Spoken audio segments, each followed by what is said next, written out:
Hello everyone, আসসালামু আলাইকুম। আসি ফারজানা ব্লগস থেকে আমি ফারজানা। আরও একটি ছোট্ট ভিডিও নিয়ে আমি এলাম আপনাদের মাঝে। যদিও এই ভিডিওটি গত 2-3 দিন মিলিয়ে করা, এটা 28শে রমজান। সেদিন আমাদের পুরো বাসার ডিপ ক্লিনিং করা হয়, মানে ঝুল ঝেড়ে পুরো বিছানা চাদর থেকে শুরু করে সব কিছু পুরো বাসাটাই ক্লিন করা হয়, সোফার রুম থেকে শুরু করে সব।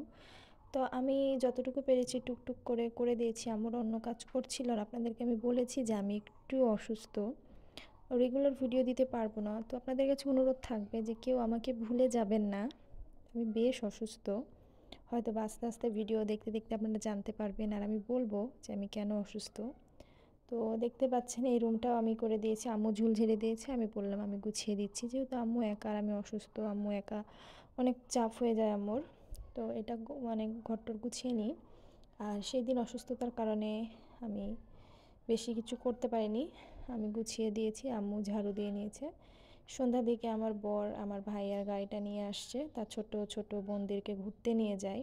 আর এটা 25 রমজানে আমার দেবর আমার জন্য আইসক্রিম বানিয়ে নিয়ে আসে। আর এই যে কভারগুলো সব কাচার পরে রাখা হয়েছে, এগুলো পরিয়ে নিতে হবে। যদিও কভারগুলো পরানো হয়েছে ঈদের দিন সকালে, আমি ছাড়া কভার কেউ লাগাতে পারে না। তো বরকে বলেছি, ঈদের দিন সকালে সে লাগিয়ে দিয়েছে, আমিও হেল্প করেছি। আর এই যে হাঁস 4টে দেখতে পাচ্ছেন, এগুলো আমার বাবার বাসায় পাঠানো হবে, হাঁসের মাংস। তো ভালো করে কুটে বেছে পরিষ্কার করেই একদম পাঠিয়ে দেওয়া হয়, যেহেতু ভাবির 2টা বাচ্চা আছে, কাজের মেয়ে এখন আসবে না।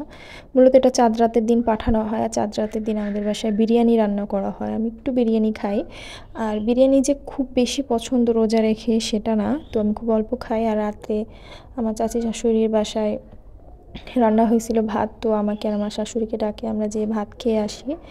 আর আমার চাচি শাশুড়ির হাতের রান্না আলহামদুলিল্লাহ আমার খুব ভালো লাগে, বিশেষ করে আমি একটু ভাত পাগল বেশি। আর ভিডিওর কোনো অংশে ভালো লাগলে অবশ্যই লাইক, কমেন্ট, সাবস্ক্রাইব, শেয়ার করবেন। আসসালামু আলাইকুম।